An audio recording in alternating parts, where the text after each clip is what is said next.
السلام عليكم ورحمة الله وبركاته. بسم الله الرحمن الرحيم.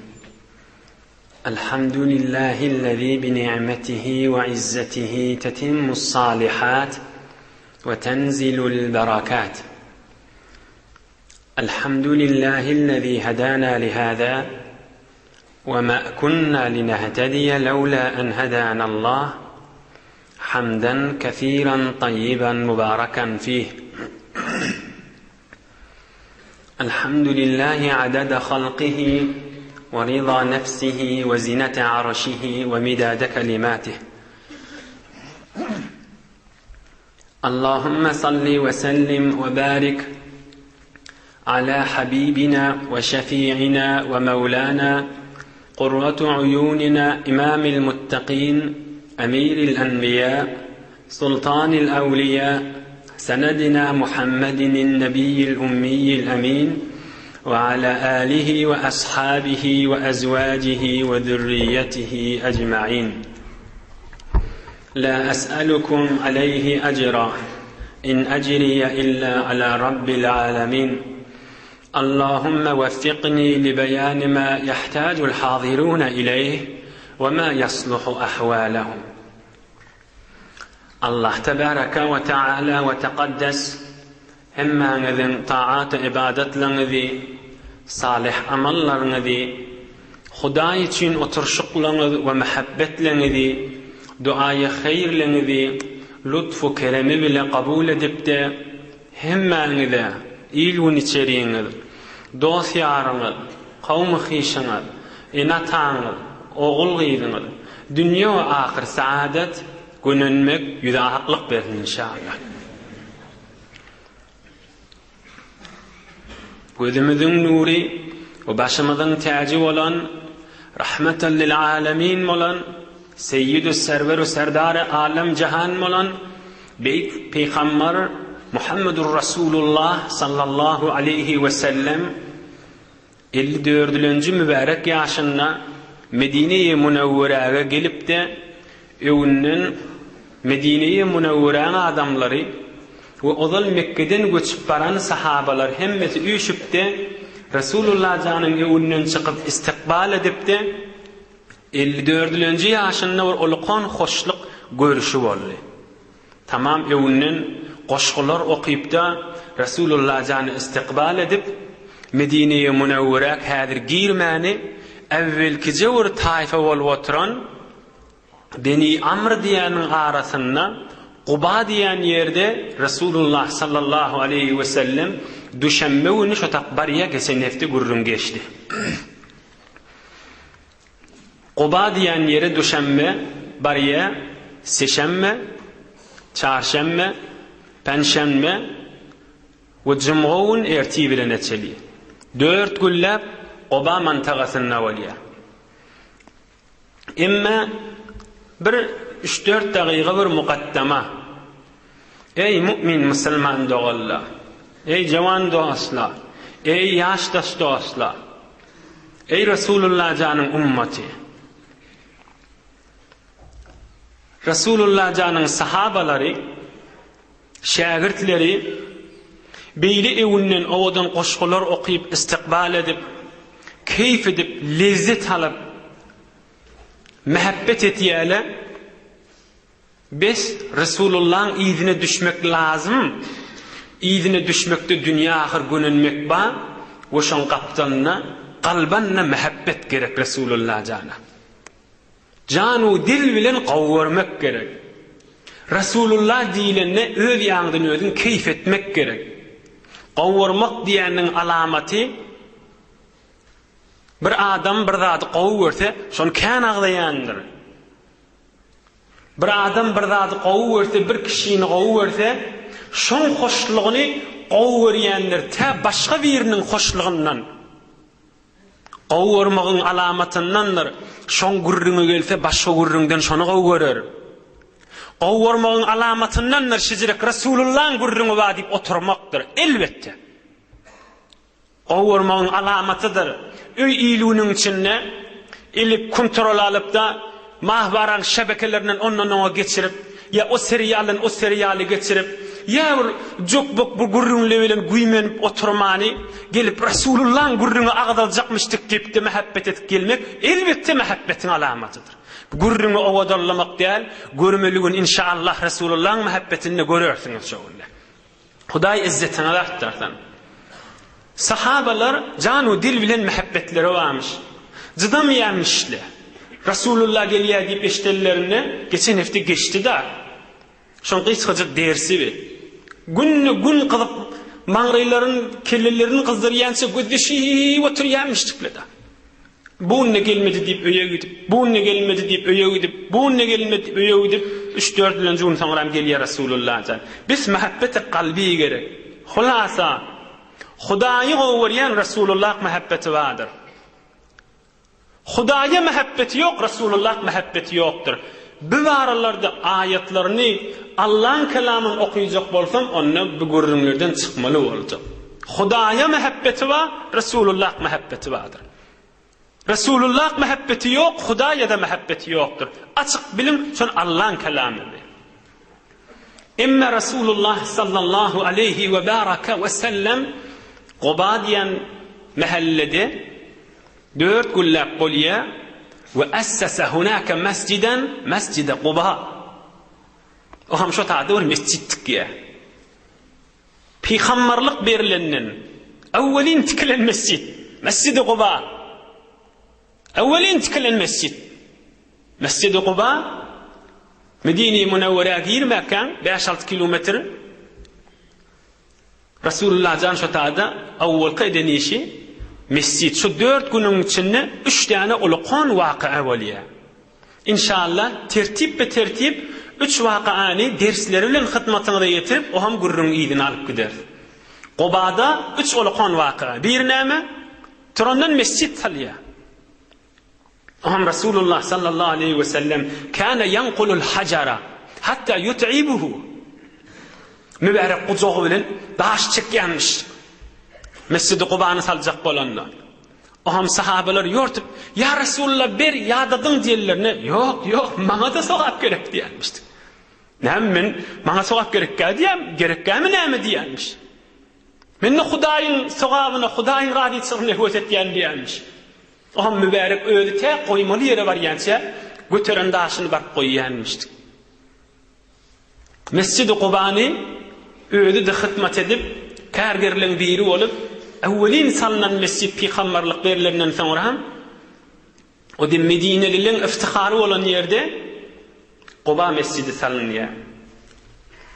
Ve kana sallallahu aleyhi ve sellem ba'de tahawvulihi ila al-Medine'til Munawwara ve sonralarda da Peygamberimiz bu taada 4-5 gün kalıp Medine şehrin içine giriyordu. Hadir içine girene gire kanıp durdu. Sonra Medine'de özüne Peygamberimizin şıma halkı mescid ve Peygamberin mescidi. Şoňa gelenden soňramda mübarek öýler tikilenden soňramda käde ýürüýtip piýada Mescid-i Quba'da namaz kılýandy. Käde de atyna ya diýetine ya eşeklice barıp Mescid-i Quba'da namaz kılýandy. Köplerçe de ulamalar aýtýar, şemme giderdi diýe. Hudaý Taala hemme nesip etsin inşallah.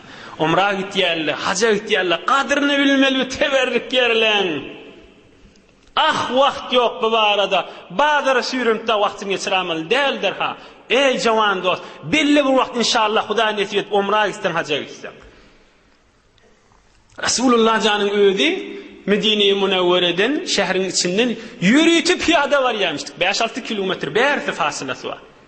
Şahitli kärrek. Käde ulugly, käde piyada.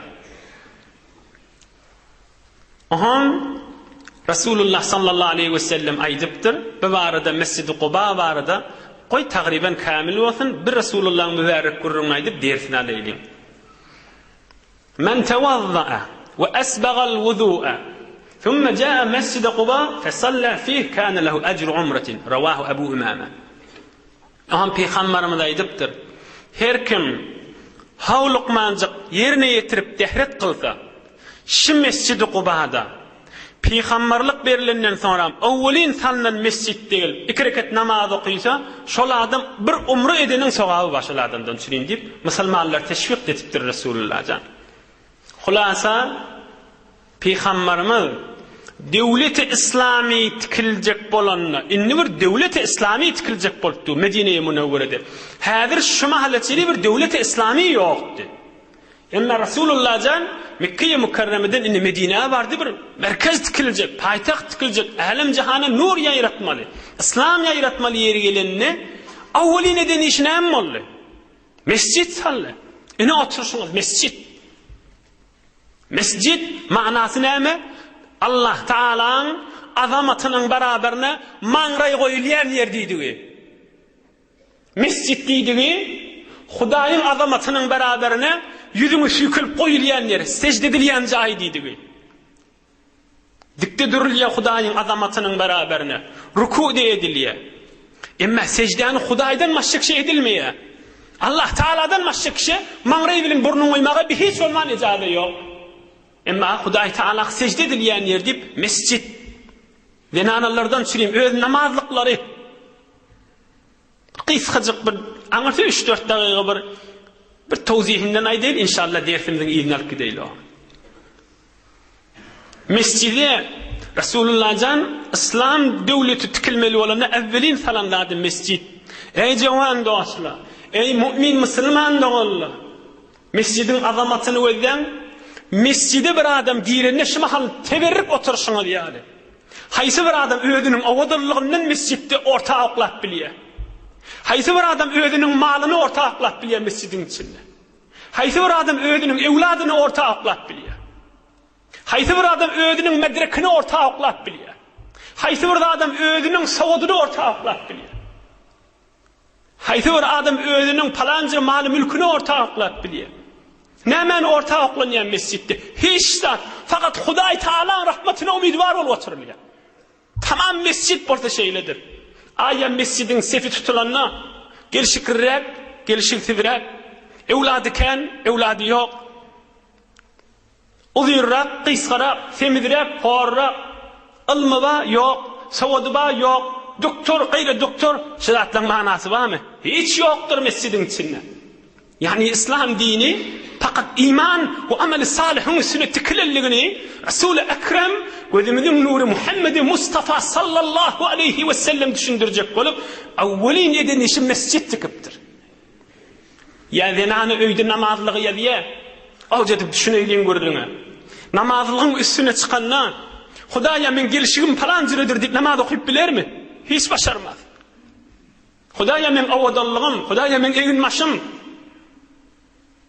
Hudaýa men qattım, Hudaýa men saçy gaşym, ya Hudaýa men ewladym, ya Hudaýa men mülküm, ya Hudaýa men palancıra sawadymma, ya Hudaýa men palan işte bolýan Allahu ekber dip namaz okuyup bilýärmi? Hiç başarmıyor. Namazın üstünde ve mescidin içinde insanın yüreği fakat bir cıdada intizarı var. O da näme? Hudaýyň rahmeti dökülmege. Aham näme bolýar? Aham şu bolýar. Ayne-i kezrengu ala yeşcudas pur şu'a-i nur-i khurşid-i khudas.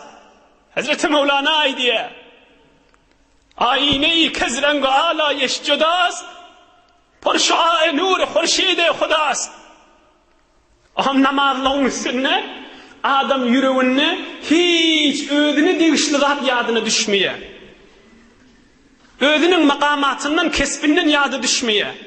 Fakat Hudaýyň rahmetine umidvar bolup oturýar, oňyň kalbi amadegi tapýar Hudaýyň nurunyň dökülmegine. Amadegi tapýar tecelli enwar ilahiýa. Hiç zat ýady düşene. Ondan şeýle kalp sapça namaza duranda sepde muň üstünde men durjak boldum Resulullah janyň gurrüňinden çykmaly bolýar. Yani derste geçsem gelişecek der. Resulullah'dan evvel mescid, evvel namazlığı yada salptır musulmanlara. Ta inke hiç zat yada düşmedi yani. Yürek sapça olup Hudaýyň rahmetine umidvar olup da durar yani. Ve bil ahira insanın kalbi amadegi tapsın Hudaýyň nur dökülüp durmagyna. Ayne-i kezrengu ala yeşcudas پر شعاع نور خورشید خداست. haysi bir yürek ki orta gelinne hiç bir zadın ya da Salman orta gelse ol yürek aynadır ama Hudaýyň nuru dökülüp durandır. Emma inni yok men palancıdır dip namazda dursa lezzet alarmy? Mescide gelse lezzet alarmy? Men makamım, men kesbim, men awadalyğım, men gelişim, men maly mülküm şitişli Allahu ekber diýen adam namazdan lezzet alarmy? Almaz. Kalbinin amadeligisi ýok. Ayna hafa halir. Bir däne Resulullah janyň da bu barada dürdäne sözüni aýdyp bereň o ham görrüňizde gelýin.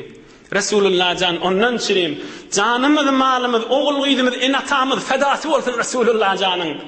Her namazdan soňra salam berenni bir kysga kefaýet ýanmışdy. Allahumma entes salam dem soňra salam berenden soňra ma diýanmışdy. Allahumma la yanfa'u zal jaddi minkel jaddu. Allahumma la yanfa'u zal jaddi minkel jaddu. Hudaýa Hudawanda salam berdi hem şunu aýdýa. Hudaýa Hudawanda sen ýanyňda bir adamyň mali, mülki, awadalygy, oğulgydy derejesini galdyrmaya fakat amele salih. Fakat amele salih derejesini galdyrýa sen ýanyňda biz biriňkini kabul etdiýdigi da. Bir adamyň mali, mülki, dünýeden berilen paýy Hudaýyň ýanyň izzetini galdyrmaya. Ondan çürem Hudaý näme palanyňa bijire beripdir, maňa bermändir diýip hiç zeýrenip görmäýin. Şol bir adamyň maly, mülki, oğulgydy, awadalygy, gelişigi, uzun gysgalygy köfeleni bilen ol adam Hudaýyň ýanyna aziz bollygy däl. Fakat iman we amel salih Hudaý üçin ihlas etmek bilen adam Hudaýyň ýanyna aziz bolýandyr we Hudaý üçin ihlas etmesizlik bilen zelil bolýandyr. Hulasa Resulullah can awwal İslam döwleti tikilmeli bolanna turandan mescid salypdyrdy. Mescidin dersini eşitdik. Her kim deňlik bilen fakat iman we amel salih. Oh ikilenji waqia. Qobada ikilenji bolan görürüň. Enemiz Hazreti Ummul Mu'minin Safiye radıyallahu anha. Peygamberimizin zenanalarının biri, biz Müslümanların enelerinin biri Hazreti Safiye. Safiye. Olay diye, men oğlan ettim diye. Kişi sıkıydı oğlan ettim diye. Resulullah Quba gelenne. Yortup veren oğlan kıydı oğlanım. Dedim Yahudilerin ulamalarıdı diye. Sonra Resulullah'ın zenanası ol ya. İnşallah on gurrun gelir bir gün.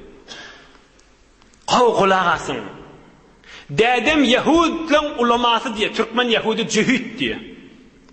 Emum madi, Peygamber Quba geliptir deyip, dedemmenin ağam ikisi, okuyup verin, Hazreti Ummul Mu'mininin aydan kefini. Gada aleyhi abi ve ammi mughallisine. İrden, dan atıp atmaqa qaranqı wagtynda yürüň Muhammed gelipdir göreliň dip iki dogan bolup gitdiler diye Qubaga şi. İki däne Yahudyň adamlary jehi Resulullah'ny görjekdi. Meni de dädem de ağam emum da qawy görerdi. Ömrümde bir gedek görmedim. Men ewünden çykamda meni kucaklap götermesinle diye. Ummul Mu'minin Safiye aýtýar. Oham bir gün Resulullah geldi deyip Qubaga şin gitdiler dädem menen ağam. Felem yarji'a öwrilmediler. Öýle boldy gelmediler. Ikinni boldy gelmediler. Gün ýaşanna dädem menen ağam geldiler. Fa ataya kallayni kaslanayni saqitayni. Gün ýaşandan sonra dädem menen ağam ýaltanyp, haly bolman, ýykylyp ısxını olmanı sallanıp yürüyüp geldiler ovamıda öymüdü. Aha diye fehaşştu ileyhima kama kuntu asna. Yortayıp çıktım evlerinden ödüm kucaklatacak bolup götertecek bolup. Aslan dädem de meni inlemedi, ağam da inlemedi. El bilen kakık göberdiler deyipdir. Vah, näjere bolle? Hewre narahat sallanıp otýla. İkisi de Yahud Resulullah sataşyk aýdypdyrlar. Havalary yok. Oham şonna dädem menen agam gurrun etip durallygyny kulugum menen eşitdim diye. Enemiz Safiye aýtdy. Ve sami'tu ammi yaqulu li abi, ey musulmanlar ders alaýlyň bu gurrundan. Şonna agam dädeme aýtdy diye owa yetellerini. Palani huwa ey şu Muhammed doğru Tevrat'taki Muhammedmiş o sallallahu aleyhi ve sellem. Şu çyn hakikat Muhammedmiş o dip. Şol ahir zaman peygamber gelecek dip. Tamam peygamberle boşluk berkitdiler şu peygambermiş o dip. Dädemden sonra da agam. Oham dädem de aýtdy, "Qala na'am, hawa şu Muhammed şu" diýdi. Oham agam aýtdy, "Ata'rifuhu ve tusabbituhu?" Ayatsından tanıyıp şonu muhur vurup basyanmışsın şu Muhammed digine. Oham dädem aýtdy, "Hawa edil öýdi şoň" diýip aýtdy. Oham yine agam sorady, "Fema fi nefsike minhu?" Inni näme nazaryňa, näme etjek Muhammed barada diýipdir. Näme diýse gowy?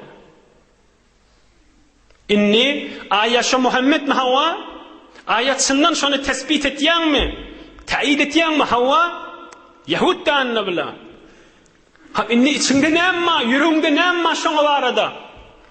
Onna dädem jogap berdi, "Adawatuhu wallahi ma baqitu." Ölünçem düşmanlyk ederim şoň menen diýipdir. La hawla we la kuvvete illa billahil aliyyil azim. Hidi bahilçilik bizleri insanı zelil etmeli. Bizleri görüpçilik insanı dargatýanlar bolmaly. Ey cemaatlar. İçgaralyk bahilçilik welde.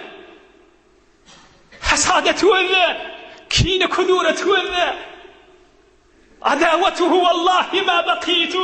Aydan kef Hudaý saklasın. La hawle we la kuvvete illa billahil aliyyil azim. Inna lillahi ve inna ileyhi raciun.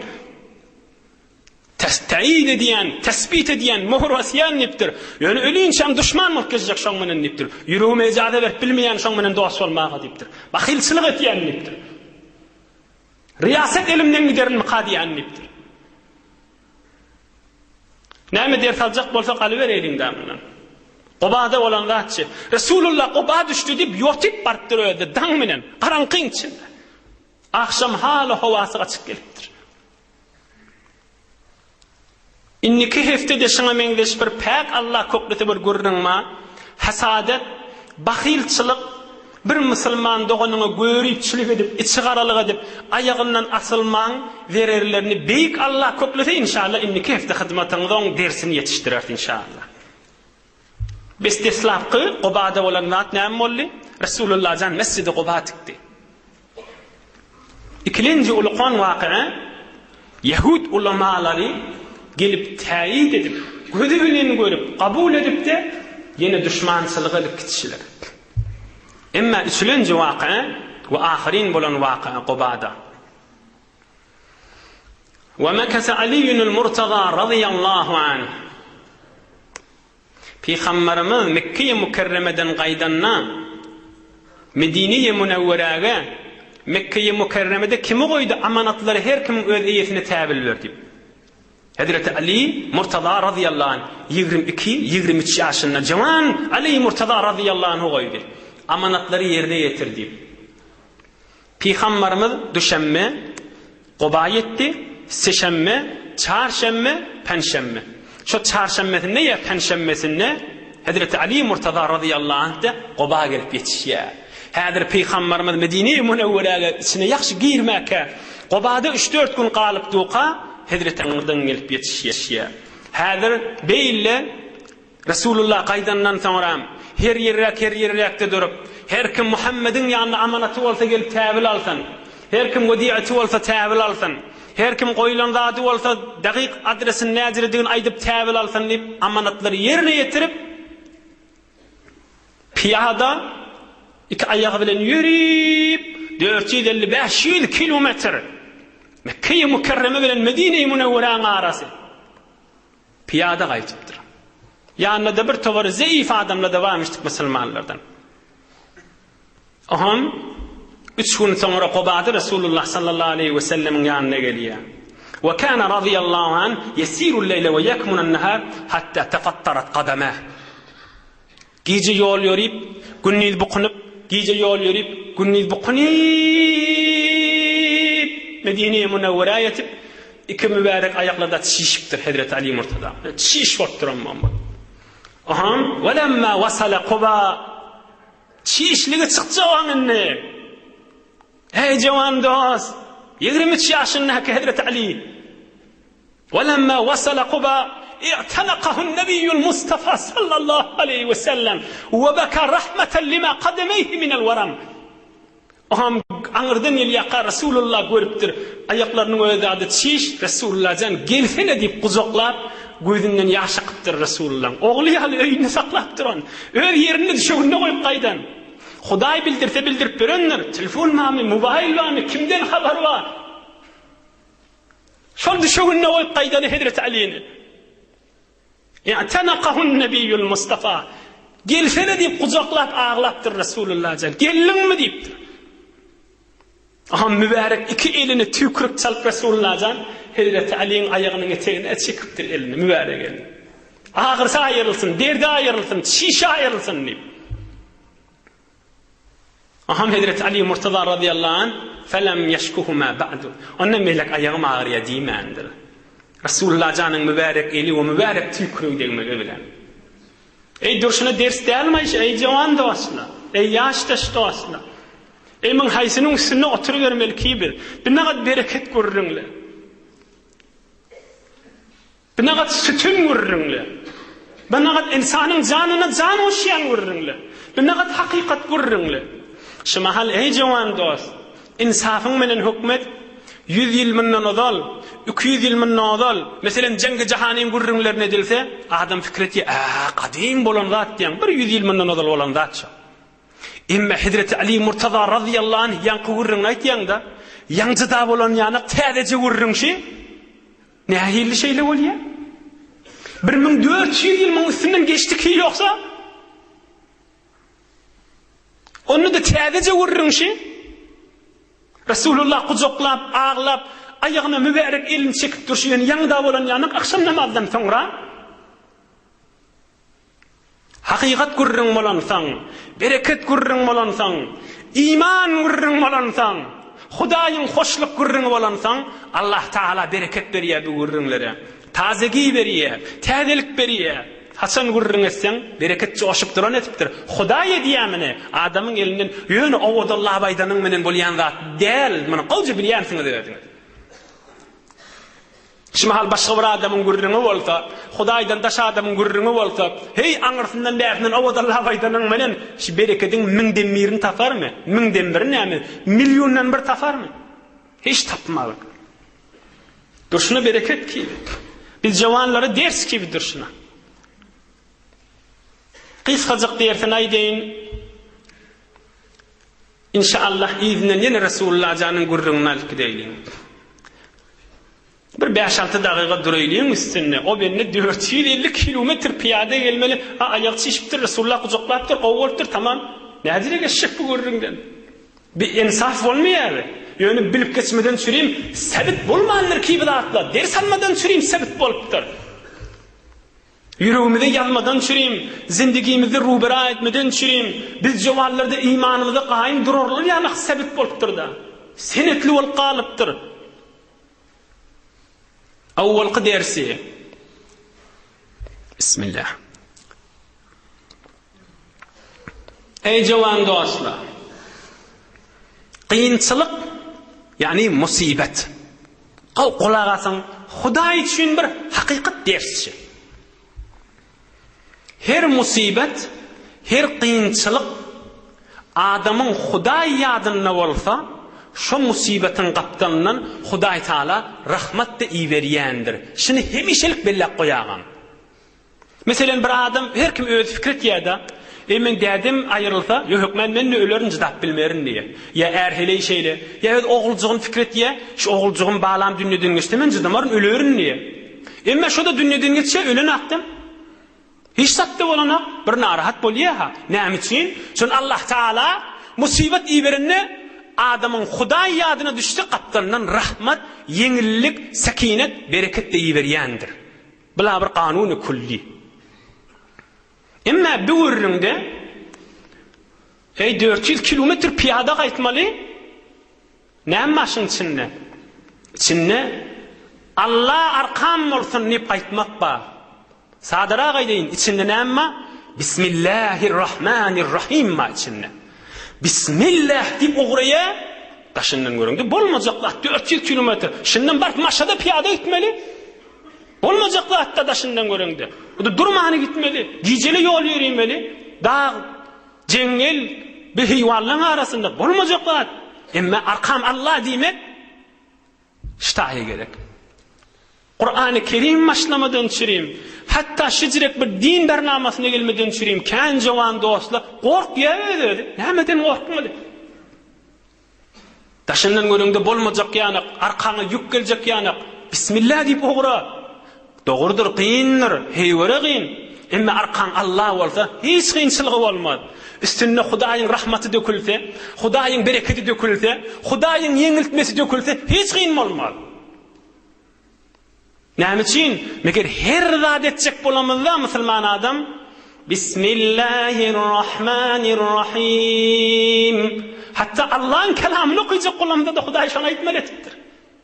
Her iş başlamyzda Bismillah sawada. Yani Rahmanurrahim bolan dünýä ahiretde rahmatyny dökýän beýik Allah'ın ady bilen we kömegi bilen nip ogramakdyr da Bismillah diýmek.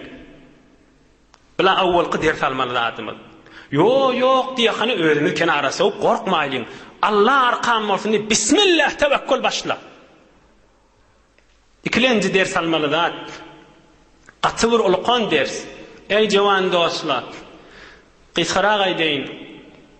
Bir adam ya denane ya erk adam dünyäme peýda bolsun diýip haýsy dünýä? Dünýä ýa halalyna hesap ba, haramyna azap ba. Şu dünýäme peýda bolsun diýip gije günler musafirat horlygyny çekmeýärmi? Elbetde çekýär. Dünýäme peýda bolsun diýip oglaň uşagyny goýup, ya oglaň uşagy bilen daş ýurtlara gidip qızgınna we sowukda horlyklar çekmeýärmi? Bay çekýär. Bila bir wurrun. Ay bila ýene-de halal ırfgalymyşdyk diýeli goýaýlyň muň sünnet gördüm. İkilenji bir tofar adamlar bolmaýarmy? Bir haram iýmekden çüreyim, ya haram içmekden çüreyim, ya haram görmekden çüreyim, ya haram eşitmekden çüreyim, ya haram şahwetten çüreyim. Nagadar bername rizi edip, näçe güller, näçe aýlap, ýoldaşlary bilen üstüne wagt goýup, onu bernamasyny döküp, horlyk çekip, musafiret çekip, pul harç edip, ahyrda barıp şol maksadyna harama ya yetişik ya yetiş. Şoňa barıp yetişeni bilenni 5 dagyga lezzet boljak ya boljak diýen. Lezzet bolany bilenni Hudaýyň qaharydy üstünni, Hudaýyň lanetidi üstünni, bereketsizlik üstünni, awry gatşýarlygy üstünni, Hudaýyň qahary üstünni. Ondan soňramda şu hoşlygynyň dawamy da ýok, ýene sommak ýylyna gaýtmaýarmy? Gaýtdy. Ya meger bir tofar insanlar, bir tofar zenane yaqydy oglan, ya erk oglan bir-biriniň göwnüni tapjak bolup, hoşlygyny tapjak bolup, näçe ýyllarça bir-biriniň ýerine gedip, horlyk çekip, ağlap, uykusyny awlyk edip, çaý suwuny awlyk edip, natasy bilen mehabbetini awlyk edip, namazyny etdirip, tamam zähmet çekip, derlep, işler pullaryny harç edip, ahyrda hyt bolup, her gaýty başga ýaňa gitmeýärmi? Bay gitýär. Ahırda hyt bol kalmaýarmy? Bay görýär eşitýärse. Näme ders bar hamşynda? Bulan içinde eger Hudaýyň hoşlugy ýok bolsa hemmesi puç. Emma gelýän kıwrryňa Hazrat Ali Murtaza radıyallahu anh gurrunsyny basyp diýmeýliň ders almaly bu gurrundan. Ondan gelýän nämeden çüreyim? Rasulullah we Medinede diýip. Piyada barmagyny uzy bilen aýtjak. Ökçesiyle yürek kaçacak Resulullah var beyle. Necre yürüyesin. Durup bilecek değil ki.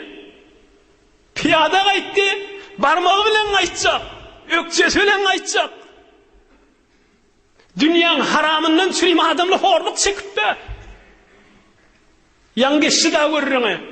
Şirin şirin salar hesaba dünya, ağacı koyar azaba dünya. Ne yettir, ne tuttur şu kahpa dünya. Tuttum diysen kaçıp baradır diye mahzun olaysan. Şu dünyanın haramını tutmadan süreyim adamlar horluk birazını çıkıp be. İkilinci ders almalılar. Vaktiki Hazreti Ali Murtaza radıyallahu anh Resulullah cana yetenine. Resulullah şunu kucaklayıptır. Aya şu dünyada kucaklap kıyamette hep verir mi? Aya şu zamanın insanları yani bir gün kucağına attı, ertesi gün kucağından çıkarıp yok oluyor mu? Hiç demez. Zabanem lal. Hiç demez. Resulullah can duruşuna vefa. Allah Teala duruşuna vefa. İnna Allah la yuhliful mi'ad. Allah va'desine ters durmaz diptir Huday Teala. Birini 10, birini 100, birini 1000 kerrette beri verir diptir. Bir vefa insandır. Bir vefa dünyadır. Emma bula vefanı idin ne geriptirli, vefa da görüptirli. Hudaýyň radyçylgyny tafeýli, Resulullah'ın muhabbetini tafeýlipdirler, tapypdyrlar Resulullah'ın gujagyna giripdirler. Ey jaman dost, ikimizden çürüm ders gelmişi. Resulullah'ın özü yok bolany bilen Kur'an-ı Kerim ýokmy? Resulullah'ın yerine oturan Rabbani ulamalar ýokmy? Din adamları ýokmy? Mescid medrese ýokmy? Aya ýiginde geldikmi? Din baki elhamdülillah. Allah'ın kelamı baki haramızda. Gir kucağına kaşın, gir rahmete kaşın, göneners. Koy gürrün kamil olsun metlepten ne çıktım. Birce gürrün şu vardı aydayını cahil verseniz o ham inşallah Resulullah canın bereketli gürrün alıp gideyli. Bir vakitta kıyış kacık edip aydayını inşallah. Bir vakitte Zünnun Misri diyen bir evliya adam geçiptir. O da hikayet çıktı halkıyız kaçık. Kim? Hazreti Zünnun Misri'de bir kat evliya adam geçiptir. Bir gün on yanına bir padişah sultanın veziri geliptir. Oğruyunca açıktan. Can dost ders al bu gurrundan. Yankı gurrun iyiydi öldü. Dersimizin iyiydi. Oğruyunca açıktan vakt tapıp vezir sultanın padişahın veziri Hazreti Zünnun'un yanına geliptir. Ey Zünnun deyiptir. Zünnun ne aydiptir? Ne işin var vezir? Ona bana bir hayır dua et deyiptir. Oğam Zünnun aydiptir. Ne bana dua edeyim sana deyiptir. Oğruyunca açıktan sana diyen deyiptir. İşim taptım deyiptir. Şu sultan padişahın yanına dün şu beginine begin yan deyiptir. Bana bir halat zayda berar mı deyip. Sultan padişah narahat bolanıda korkuyan deyiptir. Qahar edip bana bir zat idar mı deyiptir. Bana bir dua etsene deyiptir. Hazreti Zünnun Misri'ni kuvvetini yaşakıptır. Hey vezir deyiptir. Kaşketen Allah'dan şizini korkup bu Allah'dan umidvar bulunmalsadın perişte olurdun bu mahaleseli deyiptir. Ne ettir kırpan deyiptir. Eğer Allah'dan şözürüp umidvar olunmalsadın, eğer Allah Teala hoş bolanla şözürüp hoş bolayan bolsadın, eğer Allah'ın qaharına düşündü, ey Hudaya bana qaharım düşamasın deyip korkup gelen bolsadın şon beraberine perişte olurdun bu mahaleseli deyiptir. Uçup gelerdin asmalılarda deyiptir. Ders almalılardan onun gövününü verecek deyip Allah'ın muhabbetinden taşı düşamaydın evvel ödüm ay diyen onun gövününü verecek deyip o da haram yollan o da Allah'ın icazı vermedik yerinden Resulullah'ın muhabbetinden taşı düşamaydın evvel ödüm ay diyen sonra siz de onları nasihat deyip aytiyen Gönül geçiptirler Resulullah canın sahabaları. Resulullah'ın şu dünyada kuzağına giyip geçiptirler. Huday Teala hiç haytiyimdir Resulullah canın belki Allah Teala'nın muhabbetinden ayırmasın inşallah. Geleylin gurrundan çıkıp bariyat. Resulullah can Quba'da 3 tane olaqan iş oldu. Evvel mescid sallı. O ham Yahudun ulamaları geldi. Üçüncü Hazreti Ali Murtaza radıyallahu anh da gelip yetişti. Berekallah. Maşallah. Qoban gurrunu tökönni, cımğavun erti bilen Resulullah can mübarek diyesine minip Hazreti Ebu Bekir Sıddık'ı da ardına alıptır, arkasına. Men deyiptir, silaptır. Yoksa onun da öz başına diyesi varmıştır. Yerini inniyirek Medine-i Münevveren içine, şehre inni girmeli. Resulullah canın yanından piyada, diyeli, atlı, kâna adam varmıştır. 100 nefer daha olup Medine-i Münevveren içine kaşıyını uğraptır. Uğracak bolallarına qoban adamları var da, ya Resulallah, näme kemçilik gördün bizden, qalıştadı deyiptirler. Aham Resulullah can, ol adamla qoban adamları Resulullah'ın diyetinin noktasından tutuptırlar, gövermendirler. Resulullah sallallahu aleyhi ve sellem aydıptır, hallu sebileha fe inneha me'mura. Diyen noktasına değmen deyiptir. Diyen noktasına değmen deyiptir. Diye Huday buyuruyor, yerde var durmalı olsam öğüdü çökecek şu tak deyiptir. Diye ştada çöksem ben çöyün deyiptir. Aham diye oğra verttir. Oğra verttirle Medine-i Münevveren içine birime giyirttirle. Beni Salim diyen tayfa otururlar Medine-i Münevvere'ye girip geliyorlar. Şu tak getirlerine cuma namazın vakti oluptur. Medine-i Münevvere'de evvelin okulacak cuma şu tada okuluyor. Medine-i Münevvere'nin içi Beni Salim yani yaş ortasına varan aklı hadir. Asli işime halkın Mescid-i Nebevi'ye varan aklı. Anırrakta. Fesallaha bimen ma'ahu minel ashab ve kanu 100 racul. 100 adam daha olup Resulullah can cuma'nı okuyuptur. Evvelin Medine'de okulan cuma. Hemmesini okuyacağım uzak olacak. Şu anda Resulullah can 2 tane hutba okuyuptur. Şu cuma'da hutbalarımızda şundan ders alınıyor. 2 hutbanın içinden kıskacık teberrüken Resulullah'ın sahabalarına okuyan hutbasından aydıp manasını aydeyin. Allah Teala hamd aydıp oham aydıptır. Eyyuhan nas faqaddimu li enfusikum. Ey insanlar, kıyamadığınızı gözlep amade olun kıyamadığınızdan çürüyüm deyiptir. Yine aydıptır. İnne ahsenel hadisi kitabullahi azze ve cel. Ey insanlar, behterin gurrun Allah'ın kelamıdır, Kur'an-ı Kerim'dir deyiptir. Yine aydıptır. Ahibbu men ahabbahullah. Ey insanlar, Hudayın qovvuran adamsını qovvurun deyiptir. Hudayın qovvuran adamsını qovvurun vazifenizdir deyiptir. Yine aydıptır. La tamullu kelamallahi azze ve celle ve zikrahu ve la taqsu anhu qulubukum. Hudayın kelamını Kur'an okuymadan yalta olaman. Hudayı ağlamadan yalta olaman. Hudayı ağlamadan kalbinizde katı ol qalamasın deyiptir. Tahabbu bi ruhillah. Huday için qovvur şikkedin deyiptir. Huday için mehabbet etkedin deyiptir.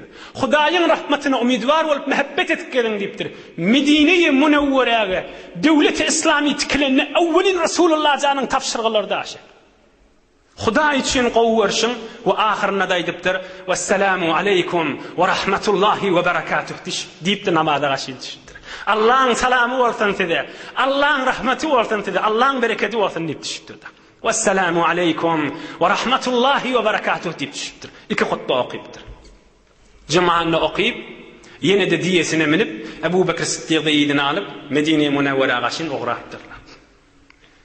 Her bir taifa, her bir hayyadın denetinden geçen adamlar çıkıp ya Resulallah bizde kal ştahi qovdur diyenmiştik.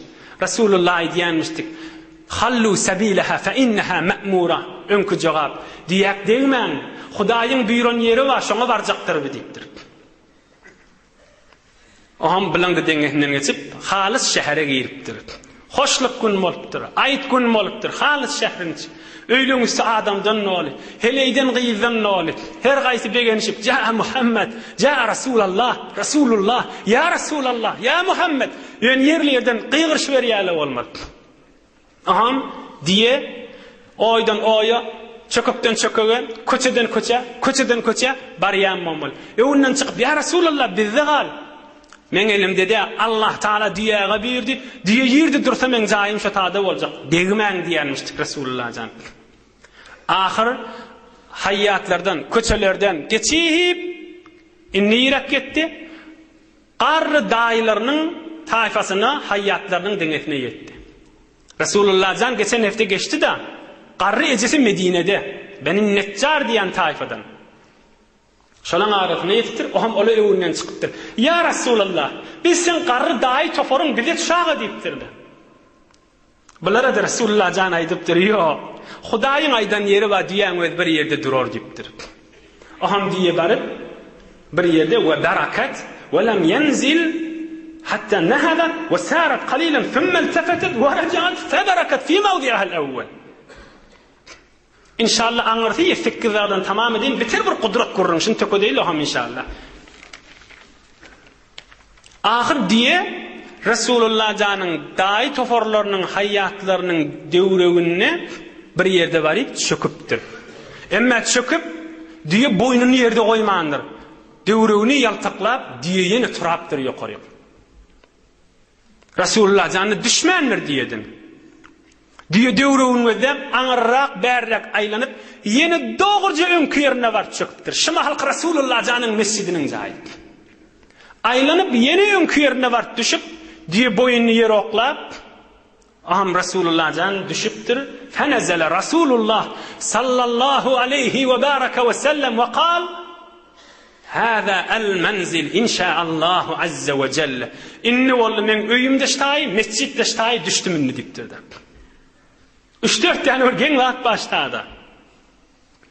Evvelena qala el-Hafiz İbn Hacer işaretun ila ennehu menziluhu hayyan ve meyta sallallahu aleyhi ve sellem. Diye bir önçet çıkıptır, bir çöküye Resulullah jan düşmandyr.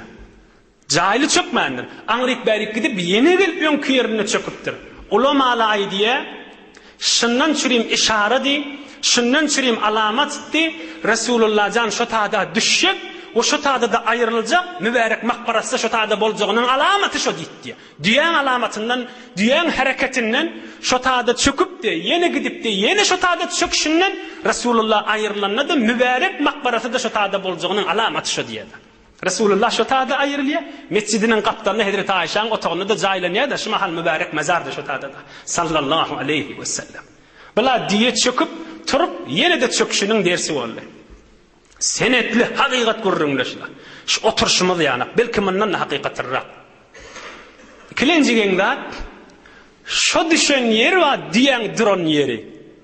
Şu diyen duran yeri Resulullah sallallahu aleyhi ve sellem Mekke-i Mükerreme'den Medine'ye gelmekade Müslümanlar şu taada namaz okuyanmıştık da. Kim aytmalı diye şu tapbar deyip şu taýynyň namazhana namaz okulayan yer diýip ýöne bellek goýupdyr. Mescidde ha. Saatça yermişdik de. Şu taýda namaz okuýanmışdyk de. Diýdi barıp şu taýda çöküpdir. Rasulullah janyň mescidde şu taýda şu mahalla şeýle. Üçüncüňde daýylarynyň hayatlarynyň döwregi bolupdyr. Bir de Rasulullah'ın yakynlaryna bir hormat bolupdyr. Dördülenjiň aýdaýyn tamam edeýin. Dördülenji şu taýy kimin yerimişdik? İki tane yetim oglanjyk Sahl, Suhayl iki doganjygyň kymyşdyk.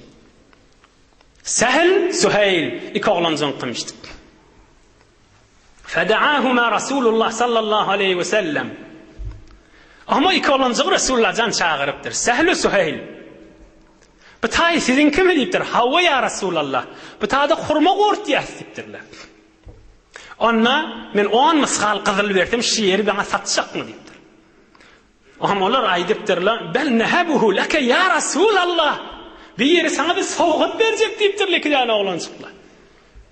Aham Rasulullah jan ýok diýipdir. Olar oglanjyk bolansaň, soňra bir towar kafir adamly gurrun tap oglanjyň ýerini Allah bally diýdirmesin diýip, kafir adamlaň, zaňar adamlaň, ejid adamlaň dilini aglap bolmaz, onna da bolsa ýok diýipdir Rasulullah jan. Men men sizden satın alacak diýipdir. Aham bilir razi etipdir Rasulullah jan. Ve zadal waqidi anna Abu Bakr Siddiq radiyallahu anh dafa'aha lahuma min. Ahmed Abu Bakr Siddiq 10 misqal ya Rasulullah meni özümden bereýin diýip, bir de Rasulullah'ın tarafından 10 misqal gyzylyp şu ýeri belläpdirler. Nämeden çüreyim? Hem Rasulullah'ın mescidi bolmaly, şumy halky mescid, hem Rasulullah'ın öýleri we otaklary salınmadan çüreyim. İnşallah beýik pak Allah köplediginden inniki hefte teberrük gurrun ýygyny hyzmat daýawdyryň. Bereket wagtlar, bereket gurrunlardyr. Ýoldaşyňyň eline tutun, almajak bolan. Bir alhamdulillah, Sure Falaq Nas hoş okuýaýyn inşallah.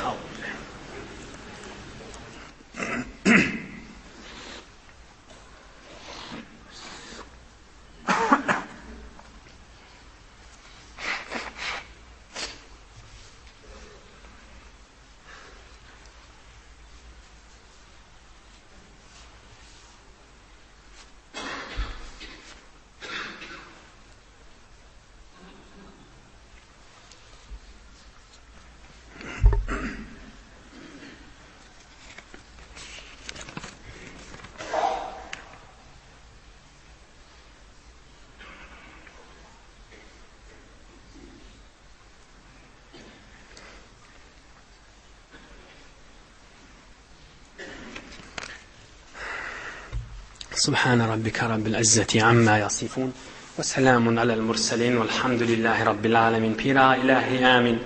مريض مضوى مشكل دغل مضوى كمادية مضوى مسافر مضوى خدمة قربة مشكل دغل شرد دشر دغل غسل إلهي آمين. إيلون وطن مضى دغا دور إلهي آمين. أمنية آرامش آسايش دين برنامج دنيا برنامج parahatçılık bolsun janaqday mescitlemedi medreselemedi hücrelemedi yürüyüp dursun janaqday. İlahi amin. Amin ya erhamer rahimin. Resulullah canın muhabbetinden ayırmasın. İlahi amin. İlahi amin. Resulullah'ın qowuryan adamlarının muhabbetinden ayırmasın. İlahi amin. İlahi amin. Ağdı verilip bir rahmetke ya erhamer rahimin. Maşallah gayrat edin berekallah. Subhan rabbike rabbil